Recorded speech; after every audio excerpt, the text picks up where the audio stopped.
পৃথিবীর মধ্যে 6টি শ্রেষ্ঠ দোয়া, এই দোয়াগুলোর আমল যদি কোনো বান্দা বান্দি করতে পারে তাহলে পৃথিবীতে যতগুলো দোয়া আছে তার ভিতরে এই দোয়াগুলোই সর্বশ্রেষ্ঠ দোয়া বলেছেন নবী করিম সাল্লাল্লাহু আলাইহি ওয়াসাল্লাম।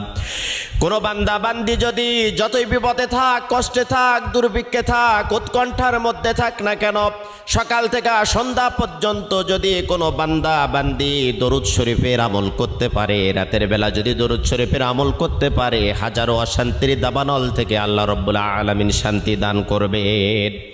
1 নম্বরে দরুদ শরীফের আমল করবেন। 2 নম্বরে ইস্তেগফার। আপনার মুখটা এমন হয়ে যাবে আল্লাহ রাব্বুল আলামিনের কাছে দোয়া করার সাথে সাথে আপনার দোয়াটা কবুল হয়ে যাবে। সব সময়ের জন্য পড়বেন আস্তাগফিরুল্লাহাল্লাযী লা ইলাহা ইল্লা হুয়াল হাইয়ুল কাইয়্যুম ওয়া আতুবু ইলাইহি। যদি না পারেন তাহলে পড়তে থাকবেন শুধু আস্তাগফিরুল্লাহ। 3 নম্বরে আপনি পড়বেন ইয়া যাল জালালি ওয়াল